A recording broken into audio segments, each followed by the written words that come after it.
Astaghfirullahaladzim, astaghfirullahaladzim, astaghfirullahaladzim. Innallaha ghafurur rahim. Ila hadratin Nabi Muhammad Mustafa Rasulullah sallallahu alaihi wasallam kafatil anbiya wal mursalin wa ala alihi wa sahbihi ajma'in. Khususan ila baina limahatina jaddatina wa mu'allimina وإلى أرواح القبور والمسلمين والمسلمات والمؤمنين والمؤمنات كلهم شيء لله الفاتحة. أعوذ بالله من الشيطان الرجيم. بسم الله الرحمن الرحيم. الحمد لله رب العالمين الرحمن الرحيم مالك يوم الدين إياك نعبد وإياك نستعين اهدنا الصراط المستقيم صراط الذين أنعمت عليهم غير المغضوب عليهم ولا الضالين آمين. Bismillahirrahmanirrahim. Alhamdulillahi rabbil alamin. Wassalatu wassalamu ala asyrafil mursalin wa ala alihi wa sahbihi ajma'in. Ya qayyum ya badi'us samawati wal ardi ya dzal jalali wal ikram. Nas'alukallah bi qalbi bi nuri bi ma'rifatir rahimin. Subhanakallahumma wa bihamdika nastaghfiruka wa natubu ilaik. Subhanaka la ilma lana illa ma 'allamtana innaka antal alimul hakim. Wala haula wala quwwata illa billahil aliyyil azim. Rabbi shrah li sadri wa yassir li amri wahlul 'uqdatam min lisani yafqahu qawli. Rabbi zidna ilman warzuqna fahman. Wa sallallahu ala sayyidina Muhammad wa ala alihi wa sahbihi wa sallam. Walhamdulillah bil alamin. Assalamualaikum warahmatullahi taala wabarakatuh. Yang saya hormati Tuan Pengurusi Surau Baik 3, Tuan Imam, Tuan Bilal, ahli jawatan kuasa, semua jemaah yang saya kasih sekalian. Terlebih dahulu kita mahu bersyukur kepada Allah Subhanahu Wa Taala, dukan-dukan kita panjang umur, sihat walafiat, ada setengah sakit pun datang surau berjemaah dan dengar tazkirah sikit. Mudah-mudahan jadi panduan kita bersama. Inilah kita yang habiskan masa umur kita tuan, dah hujung-hujung ni ya. Kadang-kadang kita dah umur dah hujung-hujung ni, pagi pun dah tak nak tidur. Betul tak?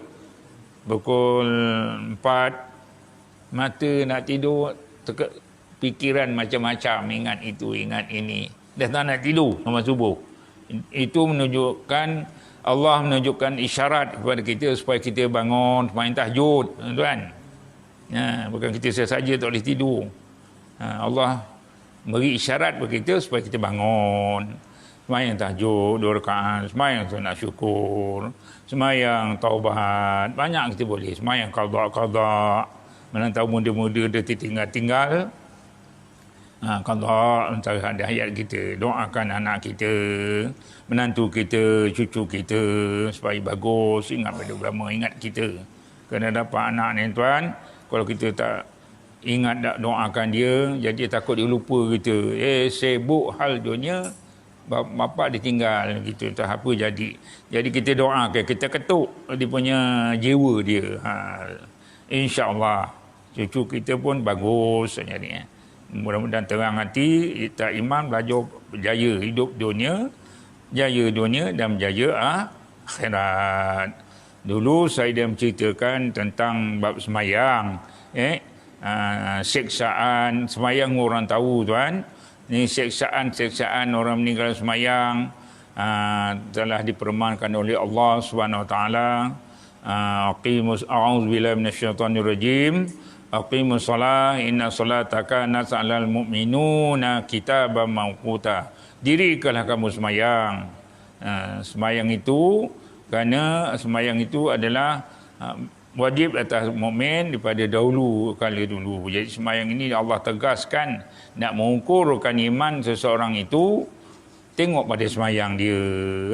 Kalau semayang dia tekun, iman dia bagus. Kalau sembahyang long kata pun, selama lu gongak-gongak, macam gigi gongak-gongak, ada yang tak kena sembahyang dia tu. Jadi, apa lagi tinggal terus. Apa orang yang tinggal terus ni, Allah janji dalam Quran banyak seksaan dia. Saya potong cerita ni sebagai ulangan yang nak tabuk yang tengah, iaitu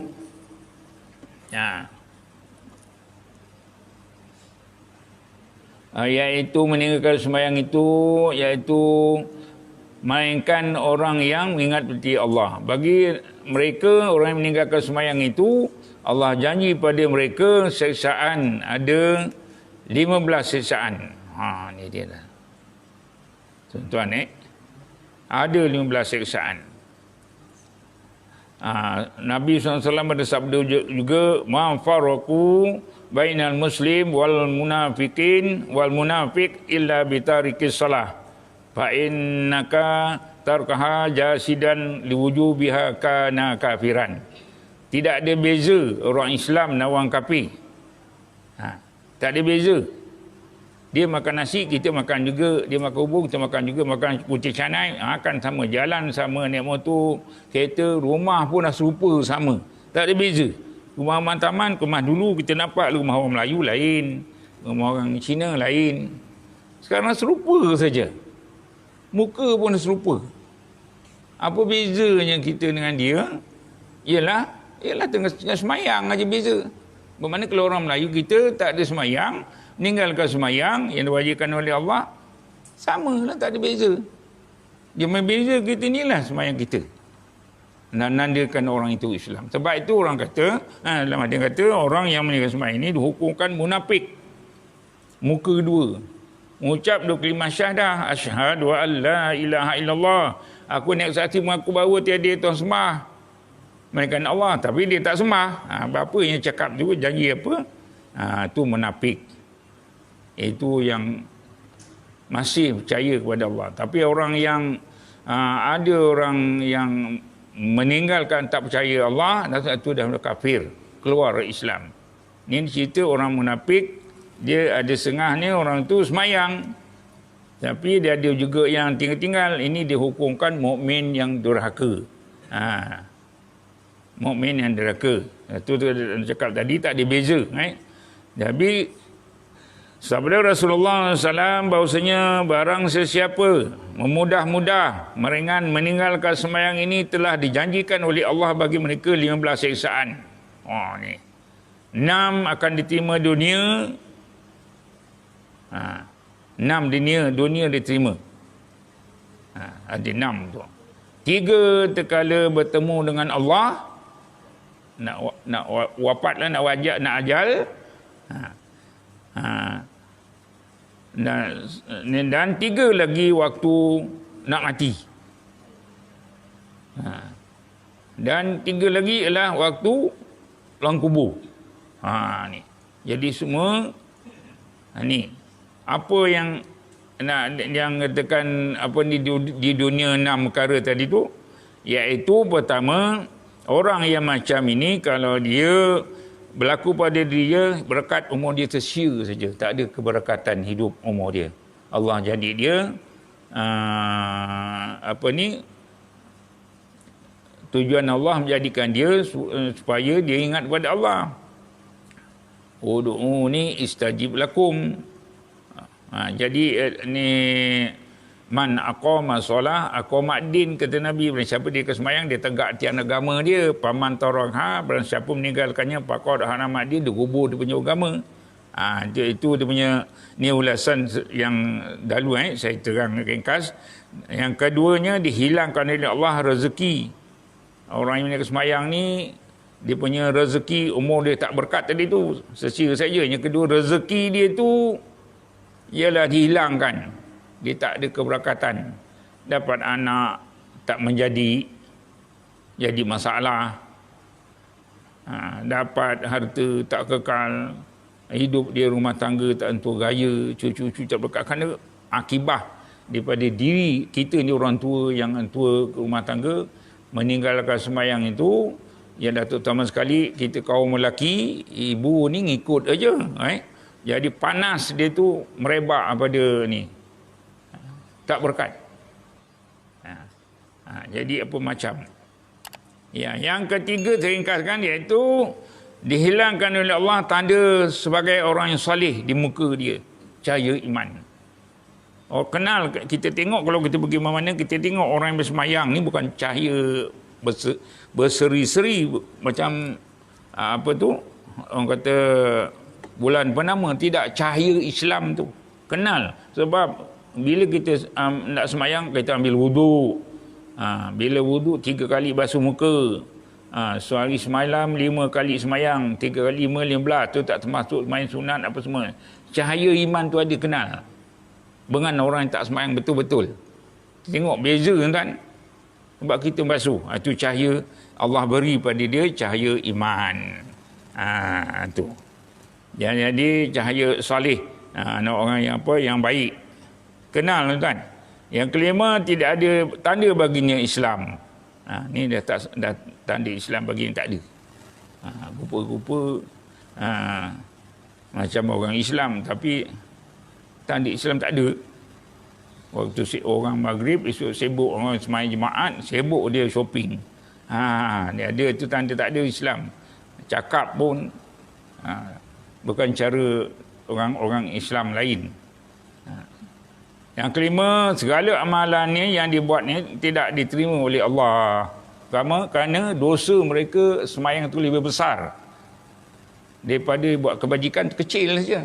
Dosa lebih besar lagi, jadi tak terangkat. Macam kita hutang 100,000, bayar RM10, mana nak napuskan punya dia tadi hutang dia. Begitu juga dosa meninggal semayang ini lebih berat. Jadi berat, tak terangkat.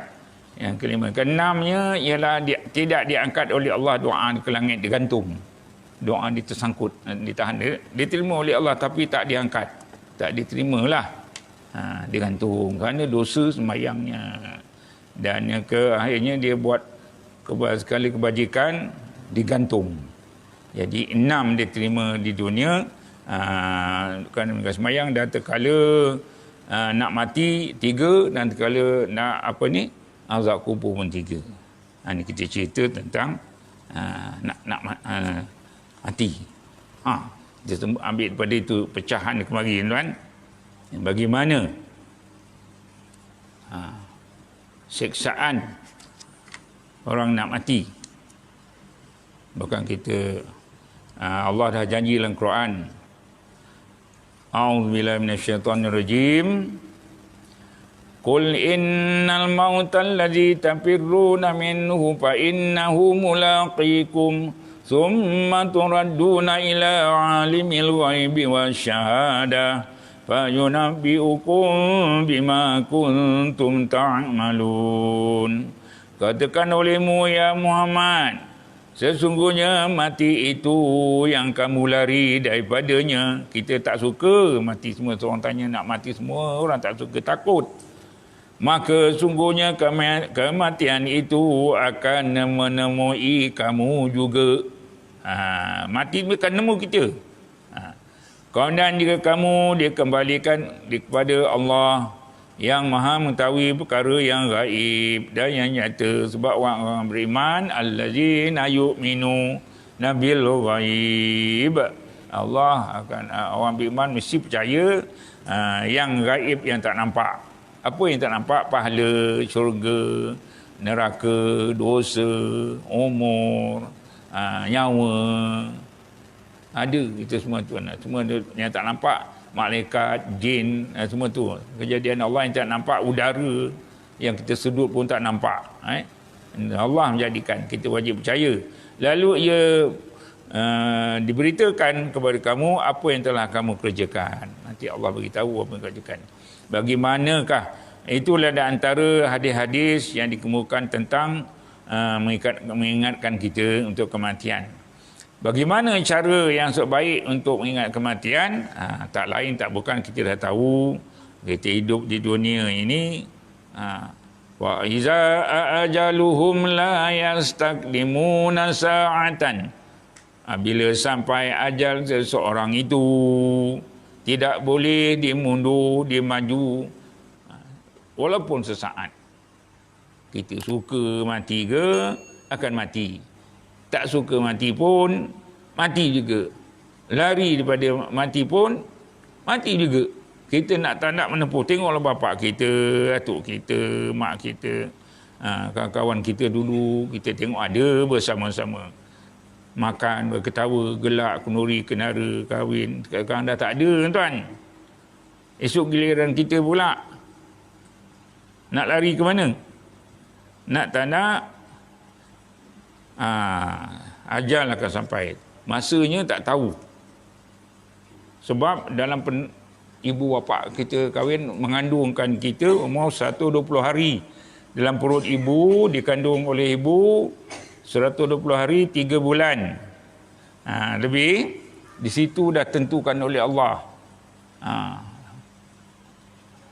Umur kita berapa tahun, ajal kita, jodoh kita, rezeki kita, tanah kubur kita. Kita tak boleh lari. Bukan kita duduk kat Parit 3 ni mati. Parit 3 belum tentu lagi. Mungkin Kuala Lumpur, mungkin Mekah. Jodoh kita mana kita tahu? Dah tahu dah. Dah tahulah jodoh kita sekarang kita ni. Umur kita mana kita tahu? Tapi dah dia dia tulis oleh Allah segala-gala tadi, tak boleh lari. Itu penentuan daripada Allah Subhanahu Wa Taala. Yang katakan orang lain tak apa kenal. Doktor pakar pun, dia mati juga. Mana doktor pakar pun dah ubat banyak. Apa saja nak makan.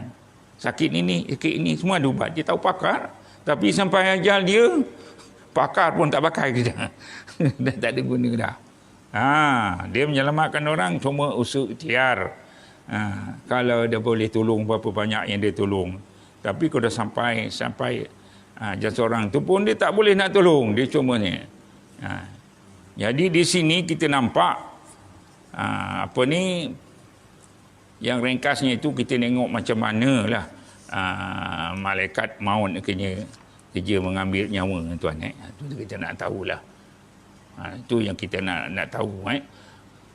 Saya cakap awal tadi, makhluk dia namakan kita ni yang kena jadi. Kullu nafsin za'iqatul maut. Semua benda-benda yang hidup mesti mati. Pokok mati, binatang mati, kita mati, iblis akan mati iblis juga. Tapi dia minta doa kepada Tuhan, hari kiamat boleh mati semua. Kan dia banyak ni. Tengok apa lagi. Malaikat akhirnya mati. Akhirnya malaikat maut pun tarik nyawa dia sendiri. Perintah Allah. Dalam Quran terlalu banyak mengkemukakan dan menjelaskan tentang tadi tu. Pasti kita merasa takut kepada mati. Namun mati tetap akan ditemui orang juga. Kata Allah, ainama takunu yudrikumul maut. Di mana saja kamu berada, kematian itu akan menemui kamu juga. Wa in kuntum fi burujim musyayyada. Sekalipun kamu berada satu tembok yang tebal, kukuh, tebal, peluru tak tembus, jalan. Jadi inilah yang dikatakan dalam firman Allah. Kita nak tahu, baca buku suratul Nisa ayat 78. Bila seorang itu maut akan sampai, sementara orang merasa takut, enggan nak keluar rumah ataupun duduk mengurung aja pun salah juga. Kita terpaksa redha. Namun kita bersiap sedia sebelum kita menempuhinya. Dan Nabi sendiri pun yang dikasihi oleh Allah pun meninggal. Dalam Allah Ta'ala firman mengingatkan lagi, Qul innal mautal ladzi tafirru minhu fa innahu mulaqikum. Sesungguhnya kematian yang kamu lari daripadanya itu, sesungguhnya kematian itu akan menemui juga kamu. Wah, boy. Dah tak boleh lagi. Macam mana cerita roh nyawa kita keluar dari badan. Nah ini yang kita nak tahu sikit secara jelas mengenai keluar roh nyawa kita daripada tubuh badan kita ini ialah disingkapkan dalam sebuah hadis. Dalam hadis Rasulullah SAW, bila adapun rasa berat dan ngeri, yang sakitnya tak terperi sakit, ikut amalan masing-masing daripada tubuh di saat sakaratul maut itu. Menurut hadis Rasulullah SAW, digambarkan kira-kira 300 mata pedang menikam seseorang itu. Macam orang nazak, tuan-tuan, mereka akan merasa. Sebab Rasulullah bersabda, wahwa qadru salasimi'atin darbatin bis-sayfi. Artinya kesakitan sakratul maut. Kira-kira 300 mata pedang sekaligus. Jadi macam manalah nak memisahkan jasad kita dengan nyawa kita ni, tuan. Ibarat kata riwayat Imam Ibn Abdul Dunia yang menceritakan gitulah. Rasulullah pun ada cerita, diriwayatkan Nabi riwayat kepada Imam Ibn Abi. Jadi di sinilah, adapun bagi para mukmin berbeza dengan orang-orang yang lain, ya tuan. Orang-orang yang beriman benar-benar maka keluar roh itu dari tubuh itu amatlah perlahan-lahan. Ni orang beriman perlahan-lahan, ditarik sikit-sikit daripada kaki, tuan. Bukan teruk di hidung, daripada kaki tarik lagi, tarik sampai ke peha, pakai ke perut, sampai ke tangan, naik sampai gurah sini, halkum, tuan. Las. Bagi orang beriman. Bagi orang kafir, orang yang keluar yang bukan Islam, orang munafik yang bermuka-muka tentang agama, jadi dia mengaku Islam tetapi hatinya bukan Islam. Itu nak kenal orang munafik, bermuka-muka, bukan mukanya ada dua. Nampak macam orang Islam tapi cakapnya menentang Islam. Itu munafik itu. Orang yang Islam tapi tak sembahyang, munafik. Yang cakap awal tadi, bagi orang musyrik menyembah patung berhala bukan Islam, ditarik secara keras sekaligus oleh malaikat maut, Israel. Tu tak ngelupu lah dia, kan. Dia tahu masa itulah, ya Allah. Masa itulah kita, kalau orang Islam, kita merayu pada Allah. Ya Allah, parji'na na'mal salihan, ya Allah. Nak kembalikan aku, ya Allah, ke dunia, ya Allah. Inna muqinun, aku yakin, ya Allah, apa yang kau perintah. Sebab Allah perintah dulu, ya ayyuhallazina amanu, wahai mereka-mereka yang beriman, kata Allah, la tulhikum amwalukum wala auladukum an zikrillah. Wahai mereka-mereka beriman, jangan kamu hidup di dunia leka, lalai. Kita hidup di dunia leka, nikmat. Dulu susah, sekarang dah senang. Dulu rumah buruk, sekarang rumah dah batu, dah banglo. Dulu rumah kayu pondok-pondok, sekarang dah rumah batu. Dulu jalan kaki, naik bersikap, sekarang dah naik kereta. Betul? Dulu budak-budak lari, melenting sana melenting ni, sihat, main bola boleh. Sekarang dah semput. Dah mula sakit sana. Ni semua muhasabah diri, mengingatkan diri saya dan saudara sekalian. Tuhan dah notiskan kita banyak perubahan kita. Dulu mata kita terang, sekarang dah mula kabur. Dulu gigi penuh macam adik-adik kita. Sebatang keluar, tumbuh. Lama dah penuh, akhirnya dah gugur kita sebatang, tercabut, sakit gigi cabut. Gigi dah gugur, pipi mula jadi pengantin pun masuk pakai bedak. Lekat, cantik. Sekarang cuba pakai bedak, lekat janggut, misai. Pipi dah kendur. Gigi dah gugur, mata dah kabur. Dah tanda-tanda nak masuk kubur. Itu Allah beri notis. Jadi kita pun kadang-kadang minta maaf, kita tengok masa kita budak-budak, masa kita muda, masa perantin, sekarang tengok. Subhanallah. Kalau kita tak sadar lagi, tak patut, tuan-tuan. Siapa yang bagi nasihat kita lagi? Tak ada. Inilah kelas macam ni, tuan. Perkara kopi tak ada. Betul? Tak ada, tuan. Ini kita baca hadis, baca Al-Quran, ini apa rujukkan kita. Sebab Nabi dah cakap, taraktu fikum amraini lan tadillu ma tamassaktum bihima. Kata Nabi, aku tinggal pada kamu dua perkara. Masa dia hukum di Arafah, Tuan Haji. Sahabat-sahabat gembira semua. Kamu tidak akan sesat selama-lamanya, iaitu pegang teguhlah kamu pada Al-Quran dan hadis. Ini kita nak belajar, cari ustaz ke cikgu siapa, kalau dia terangkan Al-Quran dan hadis, betul lah tu. Kalau dia terang Al-Quran, dia tinggal hadis, sesat. Nabi dah cakap.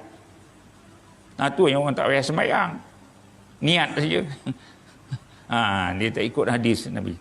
Jadi ada ini kita nampak, tuan Allahu Akbar. Kita nampak. Tersebut tadi tu ayat Quran. Saya belum habis Quran. Ya ayyuhallazina amanu la tulhikum amwalukum wala auladukum an zikrillah wa man yaf'al dzalika fa ulaika humul khasirun. Barang siapa buat demikian, dia tergolong dalam orang yang paling rugi dunia dan akhirat. Wa anfiqu mimma razaqnakum min qabli an ya'tiya ahadakumul maut. Gunakanlah rezeki, umur, harta benda kamu yang kukurniakan pada kamu itu ke jalan yang betul. Ada kita masa kita ada umur ni, kita pergi masjid, surau, belajar, dengar nasihat Al-Quran, hadis. Sebelum ajal kamu sampai. Jadi kalau ajal kita dah nak sampai, ini baru cerita nak sampai. Dah sampai esok, kita merayu-rayu, ya Allah Tuhanku, tolonglah, tolong. Hanya cakap tadi, farji'na nak mal salihan, aku nak beramal, nak pergi surau, nak belajar ngaji, nak belajar itu, nak dengar nasihat. Mungkin aku yakin, aku yakin. Itu banyak cerita nasihat yang mantap pada kita, tuan. Jadi itu apa tadi ya? Wa anfiqu mimma razaqnakum min qabli an ya'tiya ahadakumul maut fa yaqula rabbi laula akhartani ila ajalin qarib. Ya Allah Tuhanku, tolonglah, jangan ambil nyawa aku dulu ya Allah.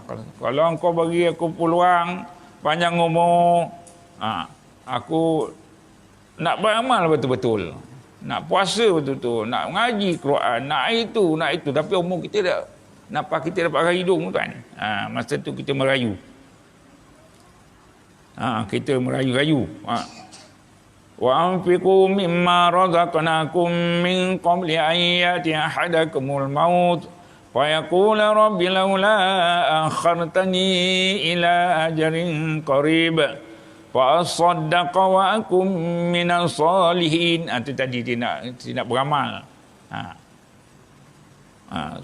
Wala yu'akhirallahu nafsan idza jaa ajaluha. Ajal kamu, kata Allah, hampir dah, yang sikit.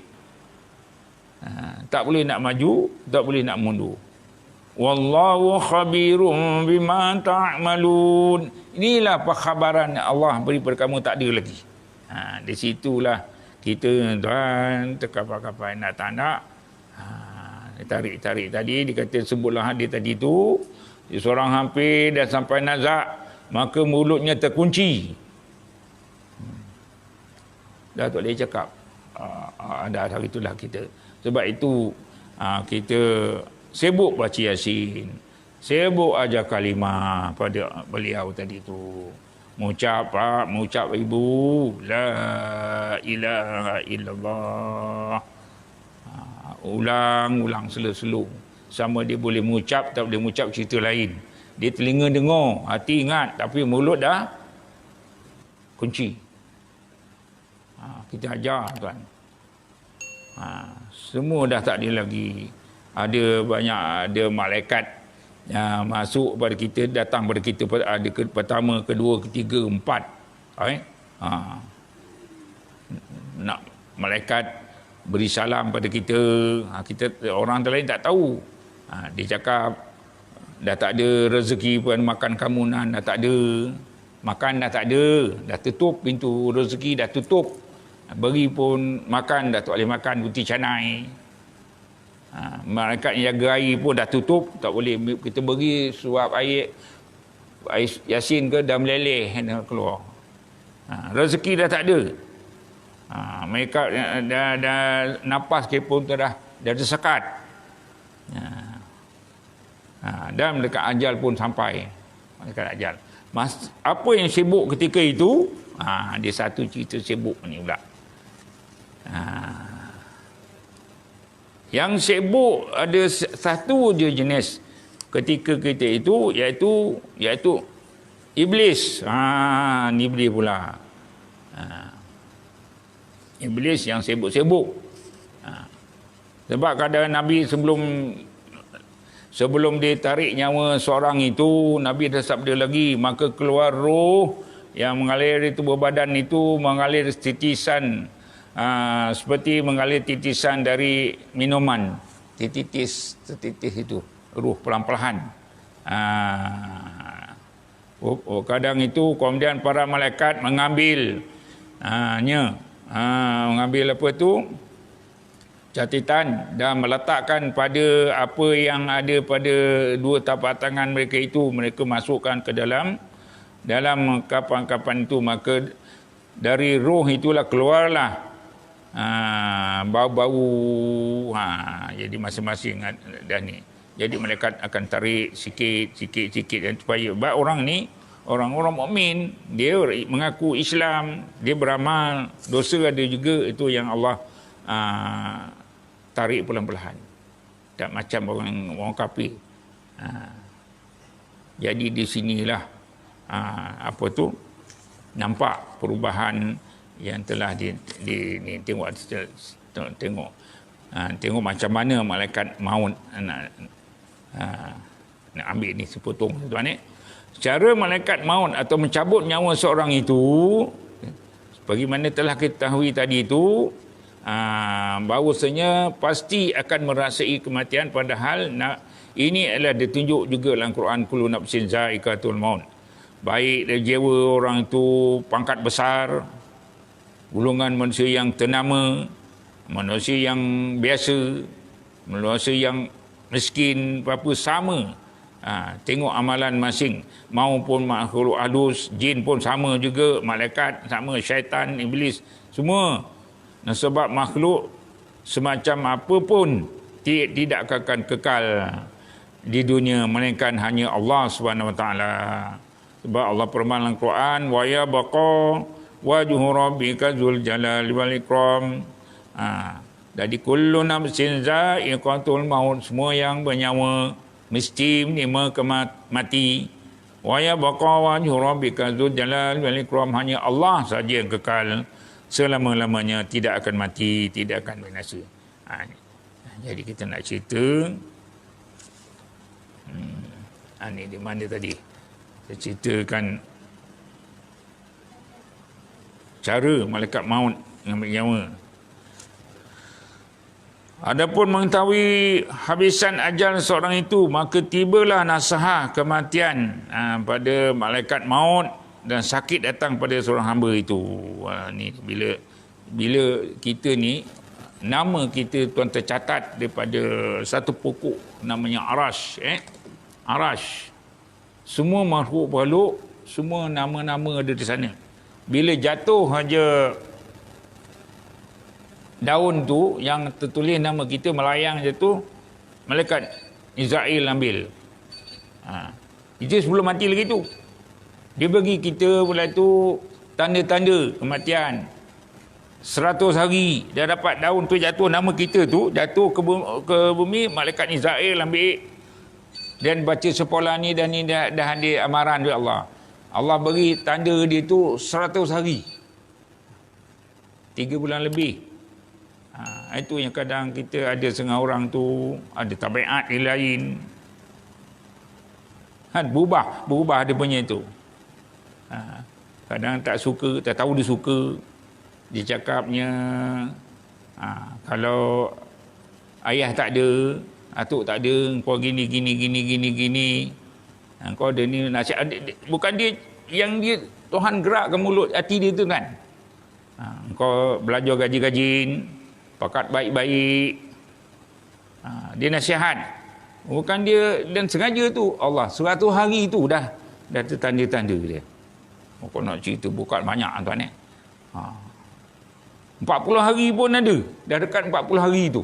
Tu juga ada tanda-tanda dia. 7 hari ada tanda-tanda lagi. 3 hari ada tanda. Lalas 1 hari semalam. Dah penghabisan tak ada lagi. Itulah dia tanda macam kita kalau hari nak hujan, gelap. Peti sana, kilat sana. Itu tanda nak hujan lah tu. Belum hujan lagi. Kita sok gitulah. Ada tanda-tanda. Ikutlah kita punya penentuan Allah. Malaikat maut ni adalah malaikat Israel. Wahai Tuhanku, bila daun tu sampai nama kita sebulan dah sampai, kita dah tertanda sakit. Wahai Tuhanku, bilakah aku mencabut nyawa seorang hamba ini? Dalam keadaan apa? Bagaimana aku nak menghilangkannya? Sebenarnya malaikat maut ni dia tak suka jawatan tuan-tuan. Tapi tugas Allah dia terima. Tak apa, Tuhan kata kau jangan susah. Aku beri dia tanda-tanda. Kenapa meninggal? Sakit perut. Kenapa meninggal? Darah tinggi. Kenapa meninggal? Aksiden. Kenapa meninggal? Semua orang tak salahkan. Kenapa meninggal? Malaikat maut ambil. Tak ada. Allah beri sebab. Sebab musabab. Kerana sakit dua. Ada je yang sebab. Tak ada. Malaikat maut ambil. Tak ada cakap. Tak ada orang cakap. Jadi itulah malaikat maut. Dia kata Allah jangan susah. Aku beri apa tu? Tanda sebab-sebabnya. Di samping itu bila seorang tu hampir nak meninggal, dia ada sakit tanda-tanda tadi tu, dia tak boleh makan. Tak cakap tak boleh minum. Kadang-kadang dia tak nak makan tu, makan banyak-banyak. Tu tak nak. Itu tanda-tanda dia kalau dah sakit. Dia macam tak makan itu, menandakan orang itu akan meninggal dunia, nanti tak banyak najis yang yang disuci oleh Tok Imam. Itu tujuannya tuan. Kalau orang nak meninggal tak nak makan, dah tak minum tak ada, makan tak ada. Jadi najis dia tak banyak. Tuan kita sambung sikit tuan. Apa yang sibuk saya cakap tadi itu ialah syaitan. Ni dia sambung sikit. Kalau orang dah nazak, nak mati, ada 15. Diceritakan di sini.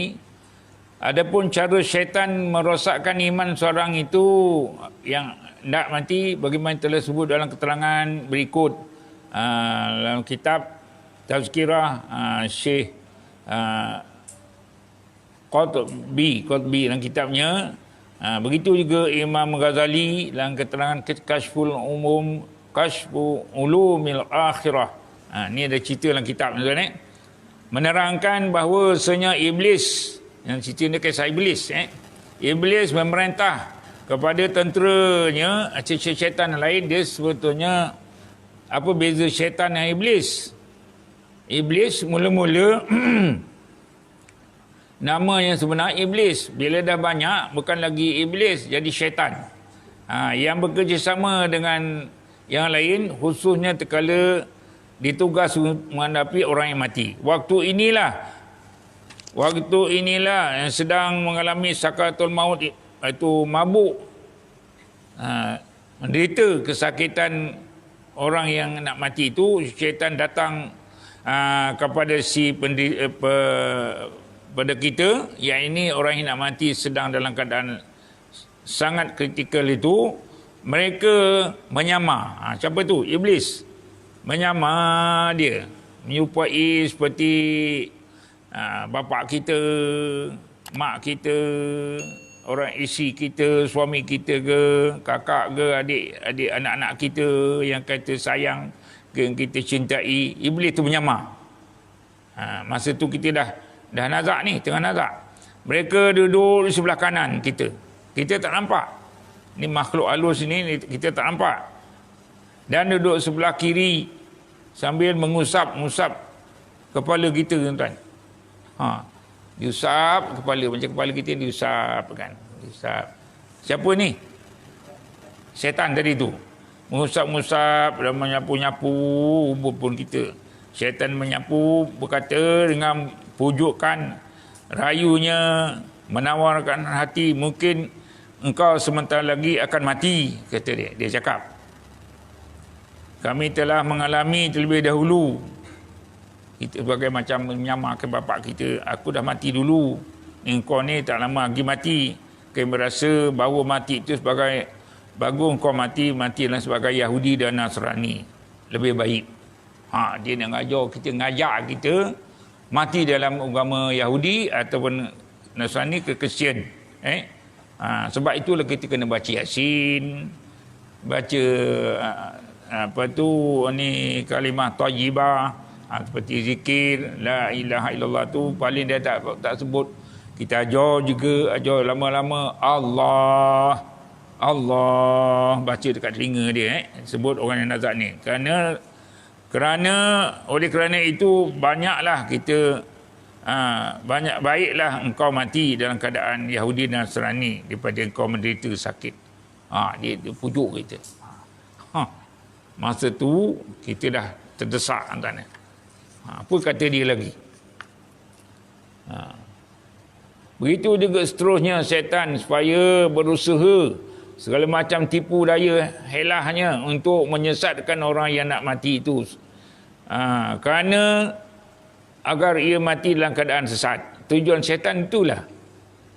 Mati kafir, mati dalam keadaan musyrik, mati sebagai yang sebut tadi adalah keadaan itu dinamakan su'ul khatimah. Mati dalam penghabisan yang buruk.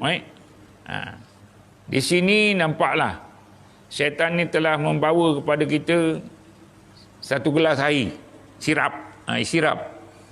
Dia bawa air sirap. Qoman tak lama dah meninggal aku. Dalam hadis Nabi mengatakan kalau diberi air 7 lautan, 7 sungai pun kau dapat minum, kau tak akan puas. Ni air ni aku nak bagi kau kalau kau nak. Kita dah tahu kan kita nak air. Kalau kau nak air, aku boleh bagi air sirap ni. Tapi dengan syarat kau ikut agama Yahudi atau Nasrani, percaya pada Isa sebagai Tuhan, kata dia. Itu. Itu yang kita nak jaga-jaga, tuan. Sakaratul maut ni memang penghabisan hayat kita.